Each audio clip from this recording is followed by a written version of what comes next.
Hey guys, welcome back to the CryptoJobs YouTube channel. I'm your host, and today we're talking about a long-term gem alert that I believe is the backbone of the next crypto cycle, Lava. This is the kind of project you put in your long-term bag. Lava Network is the access layer for every on-chain interaction, powering the infrastructure for DeFi, oracles, bots, and analytics. It's a critical decentralized protocol solving the unreliable and centralized data access problem in crypto. Why am I so bullish? Fundamentals? Insane. Lava Network has served over 150 billion relays with near zero downtime.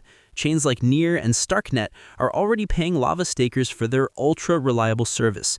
They have a $1 million plus in on-chain revenue, and they implement a deflationary mechanism by burning 80% of rewards and subscription fees.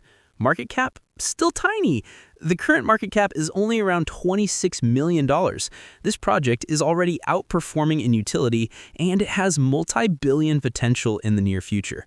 Technicals? Equally compelling.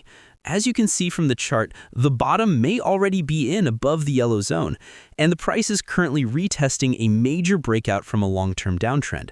This is the classic setup for a massive rally. I am bullish on Lava long-term. This is not financial advice, but this is a gem worth watching. Now, before you go, I want to talk about how you can take your trading to the next level with me. I'm running a free Telegram channel for all my quick updates and market insights, and my free VIP group for even more setups and a closer look at our trading strategy. The links for both are right in the description. Peace out.